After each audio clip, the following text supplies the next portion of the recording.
there's been a lot of salacious rumors floating around about what the Utah Jazz are going to do. And I want to make sure that we get this right because it's all, in permanent perpetuity.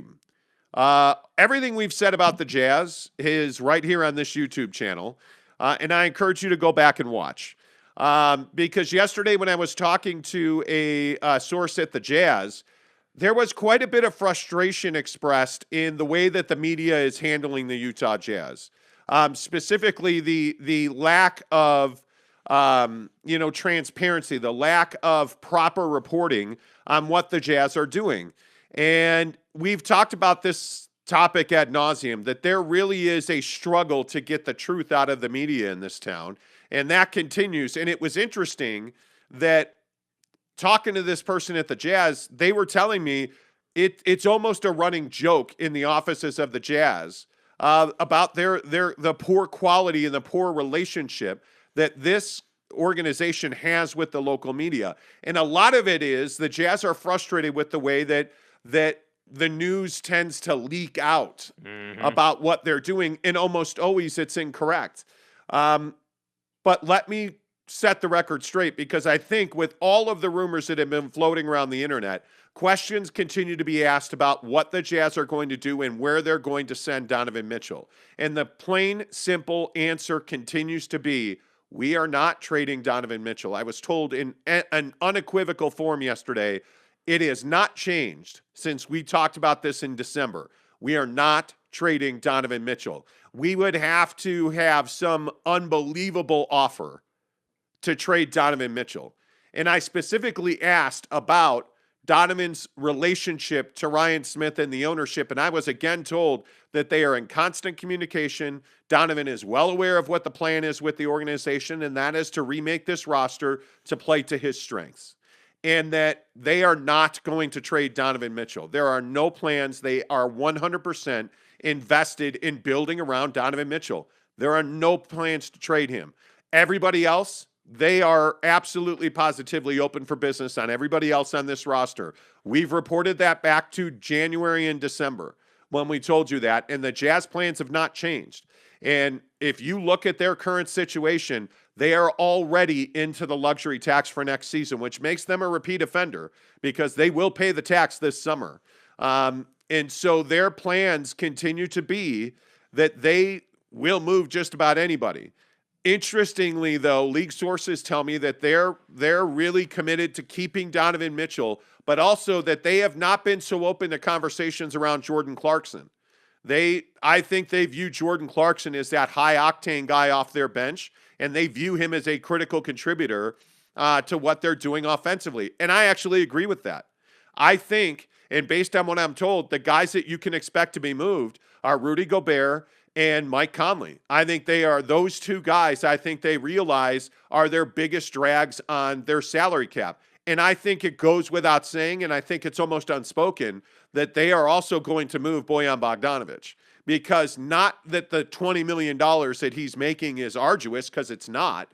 The issue is he is so incredibly limited defensively that it really hurts them, and it really limits the rotations that they're able to play with him on the floor. It was almost impossible to be solid, even sound defensively with Bojan Bogdanovic and Rudy Gobert on the floor together, because oftentimes they were isolated on the same side of the court, which really hurt the Jazz.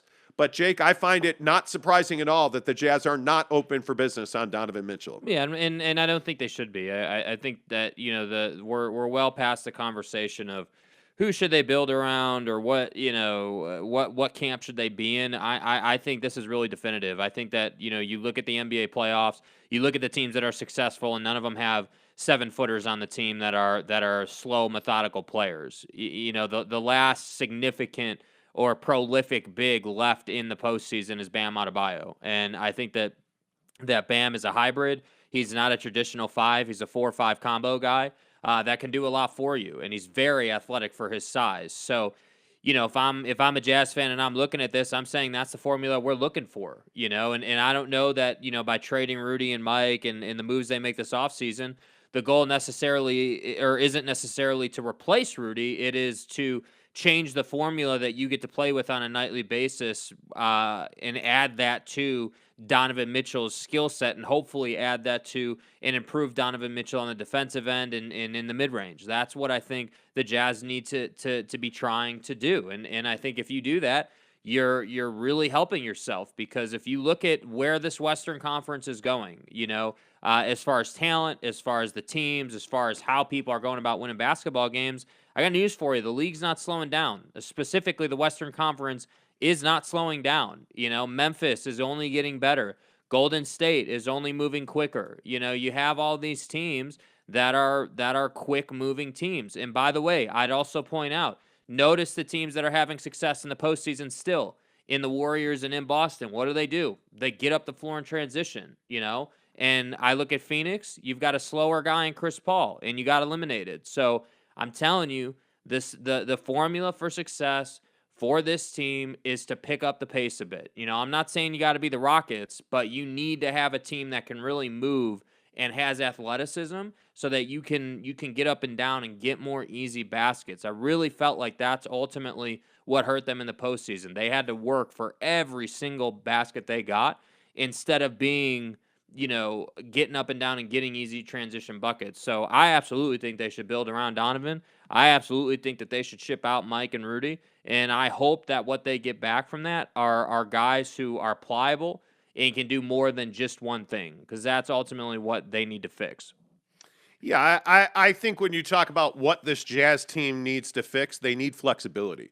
They need the ability to give Quinn Snyder, who, by the way, it was also pointed out to me yesterday, not to undersell the lead, that Quinn Snyder is coming back. They have had no talks about a change on their side or on Quinn's side. That Quinn Snyder, basically took the week that he had hip surgery and he decompressed, if you can do so, during hip surgery. Mm-hmm. But being away from the office for a few days really did wonders for Quinn. And there is no current plans to change their head coach. So I think you're seeing that all these rumors are just that. And it's amazing to me how easy it is to set the hook for, hey, Don's going here and Don's going there, and oh my God, Donovan Mitchell farted while he was in Connecticut, and that must mean that he's like the ridiculous rumors around Donovan Mitchell. It's shocking to me. Yeah, the Jazz have never, on any level, changed their answer, and I think I probably talk to Jazz sources for sure on a weekly basis, but multiple times a week.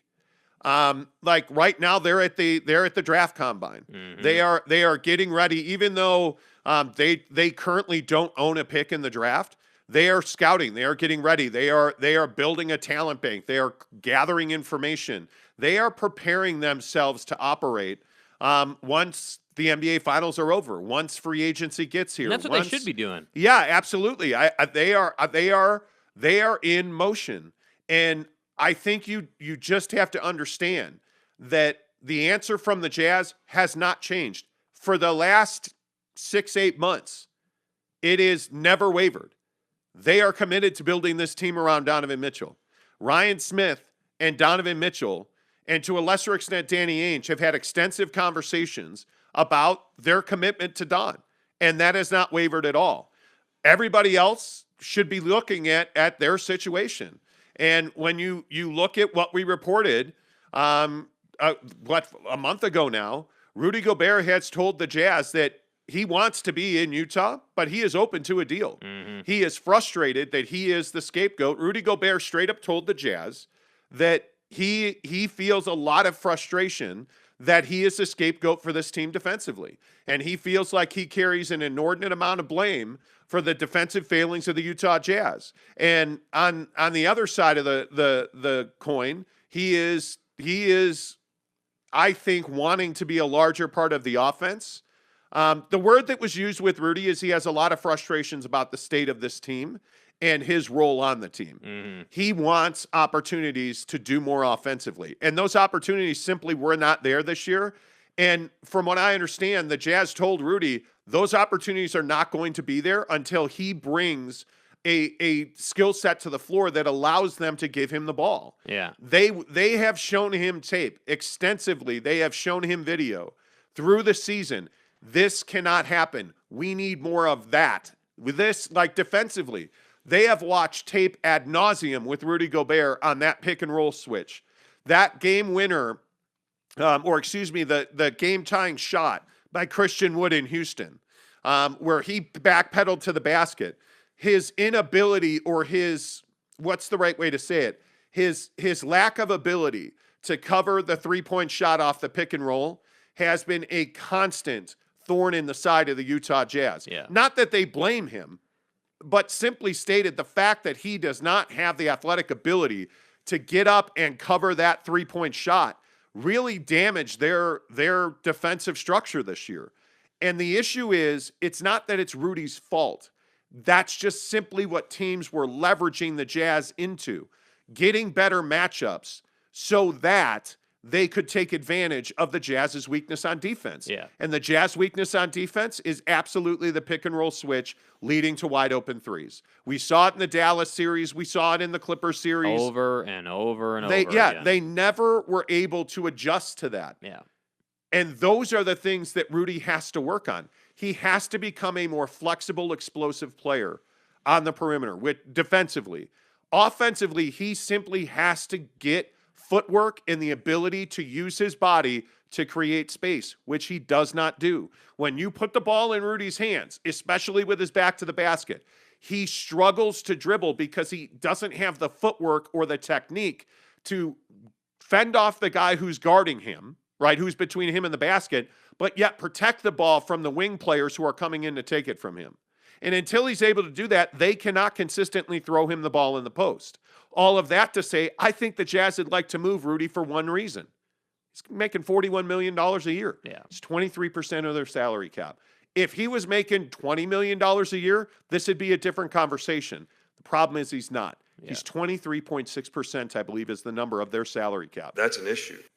It's untenable. So I don't know. If you keep Rudy Gobert, because I do think there's a scenario where they will not be able to trade Rudy. Right. I think that is a very likely scenario. Well, it's going to come down to how willing they are to move him. Like how palatable is the trade? Are you willing to give up this guy or that guy as part of the Rudy trade? That's what I ultimately think the conversation comes down to. And again, adding to the list of things we've talked about a lot on the show, I remember specifically talking about probably, I think right when he signed the deal, that next day, the first show we did, we specifically told you that when they go to trade Rudy Gobert, which they will at some point, the issue is going to be that he is making, that $41 million a year average over the course of his deal, and that teams can absorb that. But because you're asking them to absorb that, they're going to need something else to go with it. And because you don't have picks, that means players. So what are you willing to do to get the deal done? And I'm sitting here on the show telling you that would be my top priority, is moving him, because that takes you in a direction that allows you to be more productive with your roster. Even if you got to pay a price this year, which I know all the local media is saying, oh, they're not willing to take a step back and they're not willing to not be a postseason team. Well, I got news for you. Whether you're a 5 seed and getting bounced in the first round, or you don't make the playoffs at all, that's the same thing in my book. It's the exact same thing. And the reason it's the same thing is because you rolled out into this season saying you were a championship contender and you weren't even close. So what good is it to play the extra games in the postseason just to disappoint yourself? So to me, I would be committed and dedicated to A, knowing what I'm willing to give up to move Rudy, but B, then moving him before too long. Well, I also think one thing that you said there was interesting about stepping back. I've had this conversation repeatedly as well. The Jazz are committed to being a playoff team every single year. They are well aware that to undertake a roster reconstruction and to get their financial house in order, they will likely have to be a bottom feeder team for a year. And I think everybody's on board with that, because the Utah Jazz also realize this summer is not the penultimate moves that they're going to make. Yeah. They're going to make probably 2 to 3 trades this summer. They will be very active at the trade deadline next season. They will be. And I think what you're going to see is that this team is going to be a 7, 8, 9 team next season, and they will make an adjustment at the trade deadline. That is the most likely scenario. I think they make 2 to 3 big trades this summer. Mm-hmm. I think to facilitate a Rudy Gobert trade, they're going to have that be a multiple team trade. I think that you can only make that trade in free agency. I do not believe you can make that trade around the draft. I think you can absolutely trade Mike Conley for a second-round pick. Mm-hmm. I have no doubt about that. I think you can trade Bojan Bogdanovic, and you can get draft capital for that.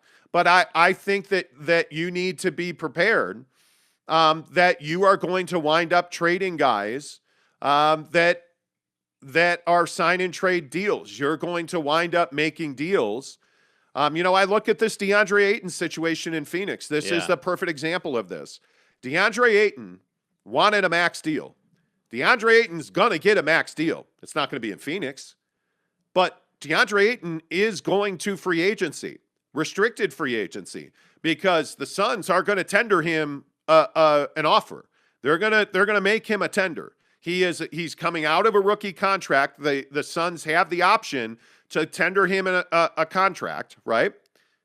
And that tender is going to be for a minimum of $16 million, which will then make him restricted. He can go out. This is Gordon Hayward. He can go out. He can be, what's the right word? Courted. Yeah, courted, desired. Yeah, you can have people lust over you. Yeah. And somebody is going to make him an offer. Yeah. And it's probably going to be a max offer. And then the Phoenix Suns are going to make a deal.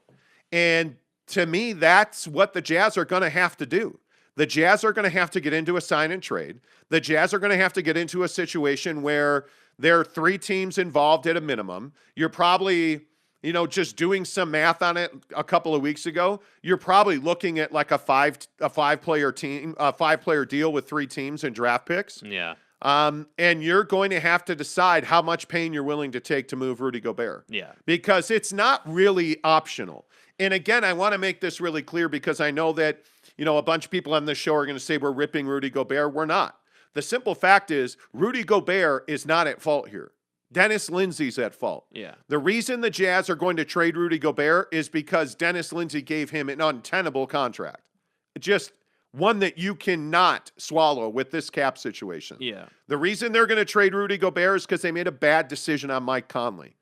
That's why they're going to that's why it's so imperative that they trade Rudy Gobert, because the only way to get out from under this is to move financial assets. And his contract is a depreciating asset at this point. Yes, it is. So you're going to have to move that to un-F yourself, if you will. Well, and I think I just think that's part of the process, and that's why I say, like, I understand that you're again, with all due respect, you're casual Jazz fan who isn't paying attention right now and is just going to be like, all right, what do we got this year when they tip off the first regular season game and Bowler's doing his thing on the broadcast? Like, yeah, they're probably going to be surprised at what they see, but for those of you who are on the show every day and following this team closely and are really plugged in, don't be surprised. Like, don't be surprised when the deal happens and they don't benefit hugely. Like, again, this is a situation where if you're in that Jazz front office, and again, this is just my opinion, I do think you should have a high pain threshold for this trade. I do think that you should be committed to moving him. And it has nothing, it's not a, hey, he sucks or Rudy's terrible. That's not the conversation I'm having. I'm just simply having an X's and O's. What should we do to get better, to put Donovan Mitchell in a position to compete for an NBA championship? That starts with Rudy. Then it goes to Mike. And I'd even tell you they should humor a Bojan Bogdanovic deal too before it's all said and done. Because I think that those 3 guys, if you can get younger, if you can get more pace into the roster, if you can get more athleticism into the roster, you can work with that. That gives Quinn options on the floor. Again, imagine what kind of guy Donovan Mitchell turns into if he had the space that Jason Tatum has, if he had the space that Luka has or had before the Warriors series, frankly. So that's my point. Like, my pain threshold for that trade would be high, but I would have to get a player back or a pick that gets me a player back. They have to get that in return for making this deal happen. You know, what's interesting is that, we're sitting here doing the show, and people watch the show on a pretty regular basis. Like, I'm texting with an NBA guy now. And one of the things that I think is so interesting is that I think the Jazz have been involved in multiple deals. Like, if you look at the players that the Jazz did not acquire, this one hurts. I mean, you look at and if you've watched this show, I don't know how many people are with us this morning. We have some of our regulars here. If you watch this show, I think the two names that we've talked a lot about that the Utah Jazz were involved with were, one, Spencer Dinwiddie, currently a Dallas Maverick, and two, Marcus Smart from the Boston Celtics.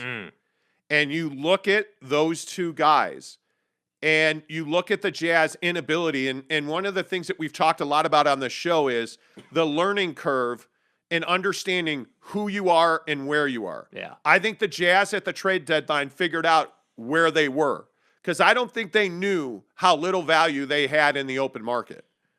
And the Jazz wanted to make that Marcus Smart trade, but the Celtics didn't want to give Marcus Smart up for nothing. And they wanted really to make a deal with Minnesota because the Jazz didn't have anything to offer. And now you look at the impact, and it's always the trades you do not make that have the most impact on your club. Yeah. And you look at the Jazz, and they're like, I look at the Spencer Dinwiddie deal. They didn't want to give up future first-round picks to get involved in, like we told you before he was traded, that Montrezl Harrell was a guy that would be a really good fit and the Jazz would have interest in with Washington. They didn't make that deal. Yeah. Right? So they had a chance to get Spencer Dinwiddie, and they didn't want to give up a future first-round pick to be involved in a big trade. But I think we have to ask the question, with all due respect to Spencer and what he's done for the Dallas Mavericks, in this current Jazz roster, adding Spencer at that time, at the deadline, with what was happening with the team at that time, does that put them over the top? Does that take you to NBA Finals material? Does that material? beat the Dallas Mavericks? I don't know. I don't know either. Marcus Smart would have beat the Dallas Mavericks. Yeah, like I have that's no doubt more about definitive. That. And here's the other thing too, and this is just general NBA heading into the offseason, things to keep in mind in parlance of this whole Jazz conversation. Like, you have a lot of these mainstay teams in the league, a lot of the staple teams in the league, like, your Lakers, the Sixers, the Raptors, obviously we've talked a lot about on the show. You have a lot of these teams who have options, who are definitely going to be active this offseason in building a team that they want to play with on the court this coming season. So if I'm the Jazz, I'm sitting here looking at my roster saying, hey, I know I need to move a couple of guys. My thought process should be, all right, we're looking for opportunities. And maybe whether that's like the smart thing from the offseason that we're trying to remake or whatever, or whether that's a new opportunity. I don't know. But what I'm sitting here telling you is that there are teams in this league, like the Lakers most notably, but there are other opportunities. But there are teams like the Lakers who are going to be very active, who have to make deals, who have to make something happen because they don't have the option to be a bottom feeder. Yeah, and I think when you look at, like, one of the NBA guys I talked to is texting me about the Houston Rockets deal, and that Houston wants to remake that Laker deal. And one of the conversations we had back at the deadline is that the Jazz were trying to be the third team in that Rockets-Lakers deal. That's a great example. And that's a great place to be. I mean, because I think the Lakers would have loved to have acquired John Wall for Russell Westbrook, essentially. And at one point we were hearing rumors that the Jazz were very close to being, a third team in that deal. And if I remember right, it was Talon Horton-Tucker and Christian Wood. Yeah. Would have been two of the names that would have ended up with the Jazz. And I think those are the kind of deals you have to really look seriously at.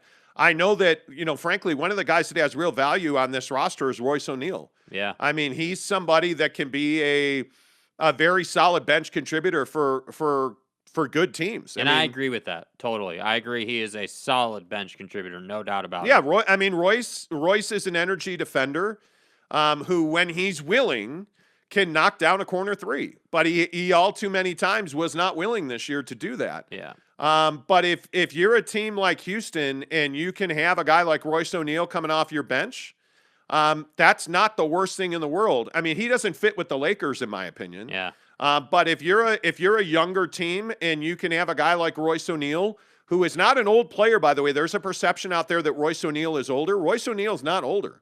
I want to say that he's right in the same range as Don is. I mean, you're looking at a guy who's been in the league 5-6 years. That's an experienced player.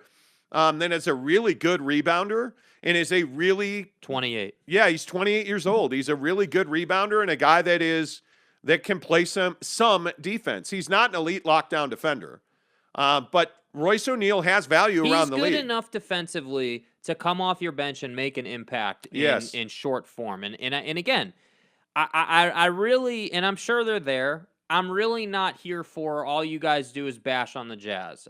That's not the conversation we're having. So I don't want to hear, oh, you guys hate Rudy and you hate Royce. That's not the conversation. The conversation is that they got to move these guys and what guys have value. And the truth is you've been asking Royce O'Neale to be a 35-minute-a-night guy when really he's probably a 20 to 23-minute-a-night guy. Yes. And by the way, he probably makes more of an impact with less minutes because he's fresher. Oh, absolutely. He's a defensive guy. Like that's what you should be asking him to do. And the last thing I'll say is the Jazz have a terrible habit of asking dudes, whether it's in the starting lineup or coming off the bench, to do too much. Bojan Bogdanovic should not be asked to guard Jalen Green when you're playing the Rockets. No. Shouldn't be asking him to do that. That's a recipe for failure, Well, man. and I think you can't ask a guy like Rudy Gobert to be a pick-and-roll defender at the three-point line. Dude, that's the hard part. Yeah. Because this is such a pick-and-roll league. You can't ask Rudy to and look, I agree with the criticism about, hey, you got to step up on the three in the pick and roll. I agree with that. But I think the issue for me, as far as Rudy and what they're asking him to do, I agree with Rudy in the sense that they're asking him to do too much. You can't ask me to play the three in the pick and roll, but then also be pissed off when, Bogey gets beat baseline and I can't get back. And that's a great point, because what's going through my head right now is that would all be well and good if you had rotational defenders But you that don't. could protect the rim, but you don't. Yeah. And so the hard part is when you have a guy like Donovan Mitchell, who is not a high caliber defender at this point in his career, and you have a guy like Royce O'Neale, who is not a high caliber defender at this point in his career, and you have a guy like Bojan Bogdanovic, and you have a guy like Mike Conley, and everybody, you don't have an elite defender that can help you on the perimeter and at the rim rotationally. Again, look at the teams left in the postseason. Just look at them. What do all four of these teams have in common? All four of them are top 10 defenses. All of them. Even the Dallas Mavericks, as average ass as they are in defense sometimes, they can lock down and play good defense, right? The Warriors can play good defense. Even, again, the Heat and the Celtics are probably the gold standard right now for defense. Oh, I think the Warriors are right there. Don't waver on that. I think perimeter. This league is a perimeter defense. Yeah, league. you have to be able to stop people off the wing. And I look at Marcus Smart with that crossover last night. Ridiculous. Well, I mean, absolutely ridiculous. That is quintessential NBA basketball in 2022, where you have a guy in Marcus Smart who's not a great three-point shooter, but he makes it enough that you have to step up to him. Yeah. He drops a crossover and a guy falls on his ass. Yeah. It's ridiculous. I mean, and then Marcus steps in and hits the two-point jumper. That's what the Jazz can't do. The Jazz don't have that type of player. Now, Don is going to be that player this coming year. I mean, I would expect a huge offseason out of him. But look, if Don didn't get any better than he is right now, but you simply gave him more space and more talent to work with, he would become better just because of that. So combine adding better talent on the roster with what he's definitely going to do this offseason. You've got a different team now. And that's what I'm saying. This offseason is so crucial. I don't care if you take a step back, per se, in the win-loss column. Take a step forward in your cap. Stop paying $10 million in luxury tax money. Stop, dude. Be committed to having a good cap. Be committed to having a good roster, and then build off of that. Yeah, and I think you have to have this offseason is going to require quite a bit of courage. I think that you are this. Yeah. That's why, and I know this is going to sound crazy, and a lot of people hit me hard on this on YouTube the other day, but this uniform thing is really important. I mean, if you're going to trade, whether it's the right thing or the wrong thing, fan perception matters. Right. So let's use Rudy Gobert as an example. If you're going to trade Rudy Gobert, you're going to piss off a pretty good part of your fan base. Right. And then if you have crappy uniforms on top of that and you got knocked out of the playoffs early again, yep, you're going to have some courage this summer to make deals that help you win now and in the future. Yep. Because you're going to take a lot of backlash from your fans. Gotta have staying power, man. Yeah, and I think you just can't care. Yep. And I know that's contrarian to doing a podcast and being a show that's really heavily relying on our fan base, but you can't care what your fans think. Especially as an NBA ball club, you've just got to go and do what all the best. Yeah, they're all convicted in the moves that they're making. Yeah. And I think that's the hard part. All right, let's get some of your thoughts in here. Hey, look at that. And Garcia, first one in this morning. Gene Streamer Gamer says, good evening from the Philippines. Hey, how the heck are you? Hello, friend. Appreciate you being here. He says, 4,150 subs. We are near the giveaway. Yes, you are. That's exactly right, friends. Don't forget, give us a thumbs up. Give us a like.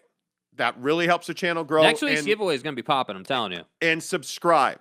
And make sure you follow us on social, because tomorrow we're going to release a video on our social media channels describing this giveaway. And it is a really, really pragmatic giveaway. And I don't want to say too much. Yeah. But with the way the world's working right now, this particular giveaway will impact you. And it's gonna be great. Cody Strickland says, good morning, Dane. What's up? Eric and Raleigh. Dane said, I heard they had formula. Well, Costco, he means had baby formula. Dude, I saw it on stories. There was locally. a brawl at Costco. Over a woman was in a Costco, and I want to say it was Salt Lake. I want to say it was the big the Costco one downtown. Yeah. And they were trying to keep it to one formula purchase per person. She got there very early and filled her cart up. And there was a woman who was like, hey, this lady took what was left of the baby formula. And this lady said, hey, I really need formula. Can I get one or two of those? And the lady wouldn't let her, and they got into an altercation over it. Catch me outside. How about that? It's ridiculous, dude. It's crazy what's going on in the world. Dane, you're not wrong. And Garcia says, don't do TikTok or Instagram. Bummer, dude. Follow me on Twitter then. I think you do. I think we tweet. I think you and I tweet, and Garcia. Always good to see you, my man. Gene Stream Gamer says, I don't think what will the Jazz future of letting players go. Too critical. I think that this is going to be a really difficult offseason for the Jazz and for the fan base. Yeah. There's going to be a lot of change. Raise your hand if you've come to the Monty podcast for Jazz news. And Garcia says, maybe not. Rudy says, morning, fellas. Just let's hope they make the right moves and to make Mitchell a better player. Yeah. And Don's got to make Don a better player. Yeah, he's got to improve. Yeah, and he will. What would a team build around Donovan look like? 4 3-and-D guys and him? No, I think what you're going to look at. Wait, but hold, not to cut you off. You can't have that. You can't have 4 3-and-D guys and Donovan Mitchell. No. That doesn't work in this league anymore. It's no longer hey, you've got 3 or 4 guys that do one thing, and then you've got one superstar. That doesn't work anymore. You need 3-4 guys who do everything. Yeah. I mean, you need the Jordan Poole, Klay Thompson, Steph Curry, Jimmy Butler, Jason Tatum, Jaylen Brown. Like, you need guys who can get to the rim, can shoot the three, and who are willing defenders. Yeah. Those three, you need more of Donovan Mitchell. Don's got to be a better defender. That, to me, this summer's got to be all about mid-range and footwork. Yeah. Because it's not that Donovan doesn't try on defense. His footwork is just not there. It's not good enough. No, it's not. I'm telling you, it's not an effort thing. With you're going to see Donovan Mitchell with David Alexander next month. I guarantee it. You're going to see Donovan Mitchell the following month with Chris Brickley. I guarantee it. And then you're going to start to see in the preseason, Donovan Mitchell is going to come out with a point to prove on defense, and the offense will follow. I guarantee that's how it will play out. Yeah. I think you're going to see Donovan Mitchell playing a lot of basketball this summer. Yeah. Because to really get back to being an elite mid-range player, you got to shoot the ball a lot. Dude, this stuff in his legs, he needs to solve this too. You better be lifting weights every day this offseason, bro. Well, lifting weights, and I think Donovan's got to get more flexible. Yeah. He is. It's not, and this is one of the bigger issues with Rudy Gobert and other big men in the league. You get injured when you lose your flexibility. Mm-hmm. And as a professional athlete, and really this is football and basketball specifically, it's all good that you lift weights. It's all good that you can bench and curl and squat, all that. Yeah. But you've got to train to be an athlete. Mm-hmm. You still got to lift all those weights, but you also have to train you got to lift those weights in a certain way so that you're strong and you're flexible, so that your core is incredibly strong, but it engages well. And your core works with your upper legs. They know those thigh and hamstring muscles, the biggest muscles in your body, have to be long. They have to be flexible. They have to be strong. Yeah. Right? Because what does your quad and hamstring really do if you're a basketball player? Well, it protects your knees. Mm-hmm. Right? So you can't have, and Don hasn't had knee injuries, but he's had quad injuries. Yeah. Right? And he pulled at his hamstring this year. Like, Don's got to be, and that's why this David Alexander thing, if you don't know who David is, he's a renowned trainer of athletes. You got to get that guy. Tim Grover was Michael Jordan's guy. Like, every star has that guru. Yeah. David Alexander is the body guy for LeBron James, for Dwayne Wade. Like, you got to have that guy. I agree with you 100%. I want to see Don really commit to his body. Yeah. Eric and Raleigh says, who's going to take Conley, though? Well, the money. Oh, there are teams. The money is less of a factor with Conley. Yeah. Is Mike Conley willing to go and be a role guy, a bench guy?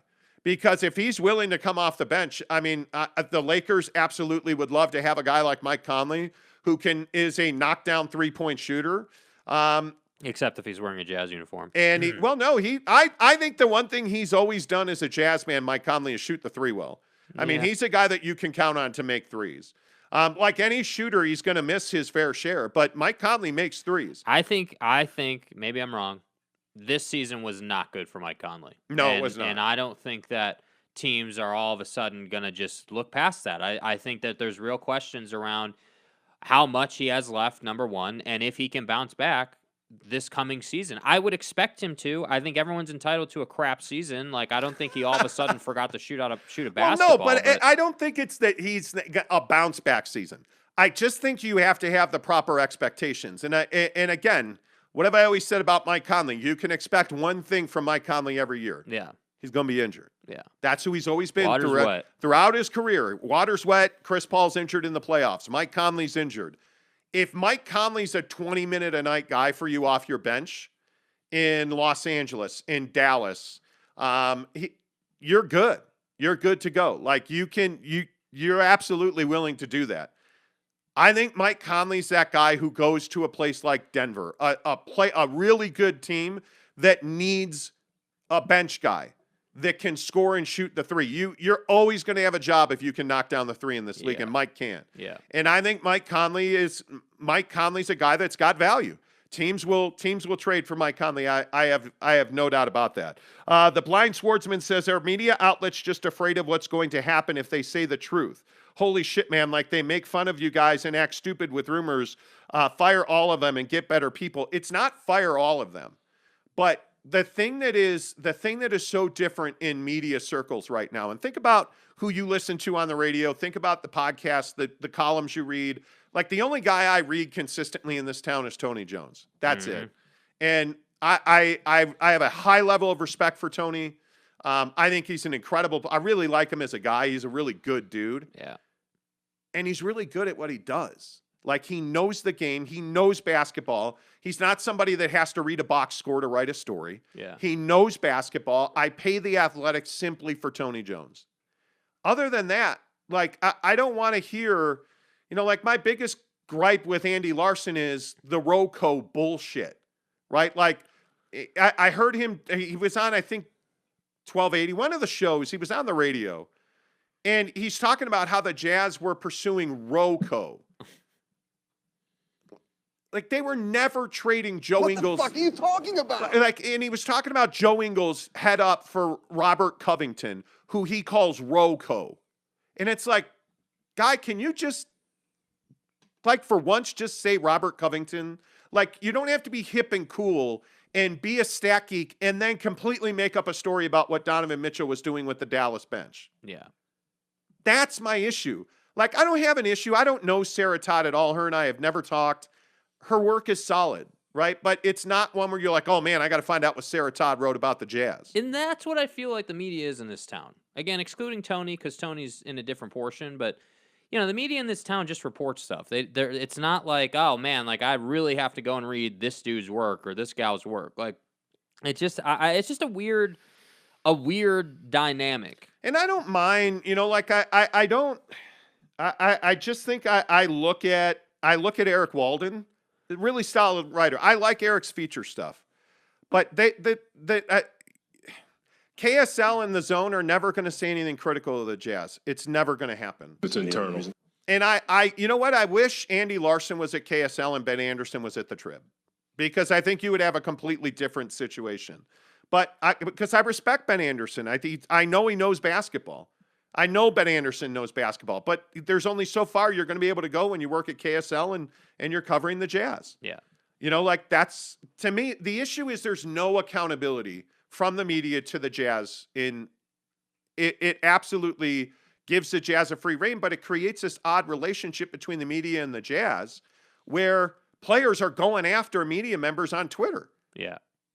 And there's a lot of frustration with the way the media handles the Jazz from the Jazz. The Jazz are frustrated with the way the media handles them. Yeah.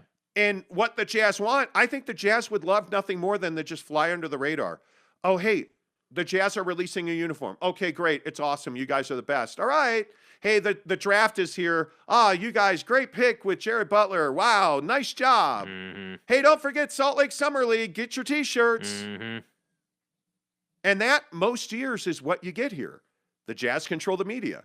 Well, now you've lost. There's turmoil, and nobody's reporting on what's going on in the locker room. And I appreciate everybody who's saying, hey, you guys have been right, whatever. Hey, and I appreciate that.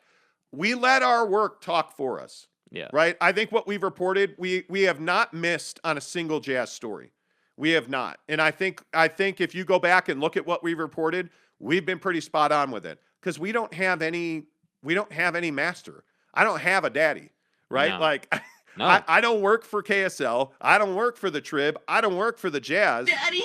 Yeah, I mean, pound sand if you don't like what we're doing. But I can tell you, and you can believe me or choose not to, they call us. Yeah.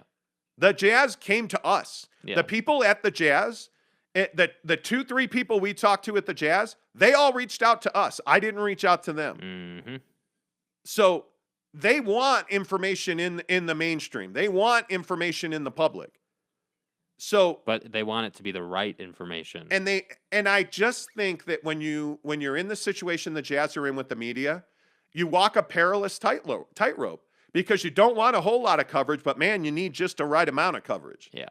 So it's that interesting thing. The Croat one says Mitchell is not any better than Bogey on defense. I don't disagree with that at all. I think you're exactly right. You know, I don't think he's worse than Bogey. Yeah. But Don just doesn't have the footwork. The right difference now. is he can become much better. Yeah, he has ceiling. He has growth. Donovan Mitchell is half the player he's going to be when he's at his max. Yeah. I mean, he's got a lot of growth. The Croat one says Mitchell equals New York.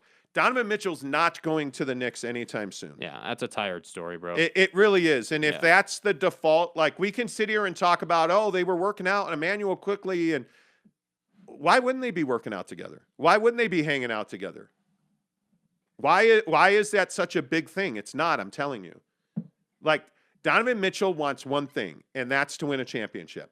There's nobody in their right mind that says, I want to win a championship. Better go play for the Knicks. Nobody says that. Yeah. Nobody. It's like the dumbest angle there is.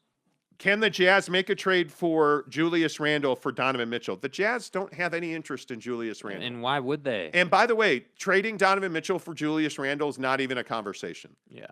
Julius Randle is overpaid. He had one really good year, and he got a contract out of it, and I say, hey, more power to you, bro. Yeah. The Jazz, from what I've been told, the Jazz have zero interest. It's a non-starter for Julius Randle and the Jazz. Yeah. It never has been. And when you look at Donovan Mitchell, I'm telling you again, the Jazz today, right now, the Jazz, I don't think in the next 12 months will trade Donovan Mitchell. Something could dramatically change. Okay. They're not trading Donovan Mitchell this offseason. It would be a shocker. And it would have to be 20 picks and the best player anybody's ever seen. Yeah. I don't know what it would take to get him out of Utah right now because the Jazz are committed to building this team around Donovan Mitchell. I don't know how else I can say that. Thoughts about Jeremy Grant? Asler 2K says, I love his game and I want to see him wearing a Jazz uniform next season. Jeremy Grant's in high demand. Any player that's in high demand is going to be a very difficult get for the Jazz. You're not fitting him in your cap right now. The Clippers, the Lakers, I know Dallas really liked Jeremy Grant. And the thing about Dallas and Jeremy Grant, he's got size and they don't. And he can move. Jeremy Grant's a better version of Maxi Kleba. Yeah. And Davis Bertans. Like I think he's a great fit in Dallas. And I think Dallas really likes him. Yeah. They need size. They're getting beat by Golden State because they're getting out rebounded. They're getting out physical. They need a dirty dog in Dallas. Yeah. And I think that's going to be there. That's why they're interested in Rudy Gobert. Without question. All right, real quick, I want to move through this because we got a bunch to get to. Comment dump. Sorry, Eric. Trading Gobert is prime example of addition by subtraction, yes. NBA guy, Jazz guy, Chipotle guy. Yeah. And Garcia says. Yeah. Yeah, I love Chipotle. Yeah, man. I had a great burrito yesterday. I did. Every day. Regular like the wind. James Knight says, seeing Garcia, pay attention. Monty is connected, my man. I just always go off of our resume. When people say, you don't know what you're talking about, and I don't know if that's what Ngarsi said because we got a ton of comments right here. It is what it is, man. Kira N says, yes, trade, but be smart about it. Just trade Rudy to save the team. I think you have to. Yeah. If the Jazz keep Gobert, they are going to have him play a 1-2-2 zone. Well, Eric, but look at the zone Chaboy's in Golden State play. Bro. A box and one. Brilliant. It was really effective. I don't think you can play a 2-3 zone in this league and win. No. Just my box opinion. and one you can. Yes, you can. Again, they're not athletic enough to play zone. You just can't. Yeah, I agree. Jeremy Bolton says, is the giveaway a bag of headbands and airport confiscated weed? You know what, man? Could you just keep the secret, please? It is if I say it is. Yeah, you know what I'm saying? Like, dude, I'm trying to give away a bag of skunk lettuce and you just keep giving, telling people. Fuck you. Where'd you hear that? Exactly. Wow, that's a great drop. Kira N says, Rudy is not a Superman. He needs help. Just everyone. Yeah, Rudy's not the problem. Yeah. It's what's around him that's the problem and that contract. And Garcia says, stop and ask yourself, who's asking the players to do things they can't handle, and tell me that in itself isn't a major issue. It is. I mean, yeah, we just said it was. You don't have the bodies to play Quinn's system. Yeah. So you either change the bodies or you change Quinn, and they're not changing Quinn. Yeah, they're going to change the bodies. Yeah. Greg Hawkins says, well, in that case, sign me up for the weed. Exactly. Sometimes guys just get injured because of bad genetic makeup, Monty. Absolutely. I'm not faulting Mike Conley for always being injured. I'm faulting the Jazz for believing he would be healthy. Agreed. 100%. It's not Mike Conley's fault. His DNA says you're going to pull a muscle. Yeah. Every day. It's the Jazz fault for believing that they somehow would have a different Mike Conley. Yeah. That is what it is. Greg Hoppins says, yep, like weak drinkers, get them out of there. They're ruining the vibe. Okay. Kira says, Don is not a superstar, needs to get better to carry the team, needs to become more like Kobe or Mike. Well, there's never going to be another Kobe. Good luck with that. Leonard Donan Endelove, what's up, my man? Good to see you. He says, hey, Kira, nobody will be mirror of those two guys, but Donovan has reached his ceiling. Has Donovan Mitchell reached his ceiling? No. That's probably you can't answer that question because you don't know what he's like when he's actually got space to work with. Yeah. eBay the Sofa Surfer, what's up, bud? He says, would you take Maxey and Niang and Thibault for Mitchell? I would not. I think the 76ers, it's funny, we were in our vaunted secretive pre-show meeting this morning. which really isn't vaunted or secretive. We were sitting here talking about the Sixers and the fact that James Harden's opting into that deal. You can just write that down. He ain't walking away from $48 million. Nah. People are like, oh, he's walking away from the Sixers. No, he's Yeah, not. okay. He's making $48 million next year, dude. You walking away, you opting out? Yeah. On a player option, you opting out of $48 million? Hell no. No. I think they need to trade Thibault. I think Maxi's a superstar in waiting. Yeah. I think he could be that Superman third Maxey is option. their Jordan Poole. Yeah, he could be that Superman as a third option. But they're going to be better next year than they were this year with a full year of James Harden. And there's a lot of people in NBA circles that are telling me that like he is motivated to get defatted. Yeah, he needs to do something. I'm telling you, his reputation is seriously in bad shape. That fat. Yeah, dude, guy's fat. Dude's fat. Fat. Like, come on, dude. Sixers keep bringing up Mitchell and Beal as targets. Well, I mean, there's a lot of teams who want Donovan Mitchell. The Jazz are not going to trade him. Cody Strickland says he just want to flat out tell you guys and your wife there is no Crown Burger in Tooele. Okay. Was it Apollo Burger in Tooele? It was some burger in Tooele. We had amazing French fries in Tooele. I'm pretty sure I thought it was Crown Burger. It might have been Apollo. I wasn't there when you did that. Apollo Burger, Crown Burger, Filiberto's, Riliberto's. It's all the same thing. Yeah, I mean, you know. Yeah, exactly right. Exactly right. Okay. James Harden says fat, or James Knight says fat Harden. Yeah, dude. Olympus Burger is killer, just saying, and Garci says. I've never heard of that in Garci. Yeah. I don't know Olympus Burger. Monty, two things. I'm positive any NBA player would rather win a chip in New York over Utah. Well, the problem is the Knicks don't win championships, bro. Then you better be a net, because the Nets are far closer to winning a championship how hard than is the this Knicks. to comprehend, bro? The Knicks aren't winning a championship. I don't care who you bring there. It's not happening. And Garci says, and understand if Donovan don't buy in the Jazz plan and is clear he won't resign, the Jazz will end up moving him. Yeah, but you're talking about 3 years down the line. You don't work in 3-year windows. I mean, if you're the Jazz, you have no plans to trade Donovan Mitchell right now. Yeah. If in 2 years he's like, I'm out, okay, trade him. I mean, if he becomes a headache, which he won't, trade him. Yeah. I don't think it's that much of a deal. Okay, real quick on the NBA playoffs. The Boston Celtics last night made a change that I thought flipped this series on its ear. Mm-hmm. They put Robert Williams on the bench, and they put Grant Williams in the game. Mm-hmm. And they went with that small lineup with Al Horford, and I thought that completely changed the dynamic of that. How about that? Yeah, I thought that completely changed the dynamic of that, the rest of that first and second quarter, and really put Jason Tatum in the power position. Put your best players in space in a good matchup, and they will win. How does Miami bounce back now? Because I think Boston is a terrible. When they go super small like that, I think Boston's an unbelievable matchup for Miami. Yeah, I mean, look, I think what it's going to require out of Miami is Bam going for 25 and 15. You know, and I think that Tyler Hero's got to step up. It literally is that simple, because here's what we know.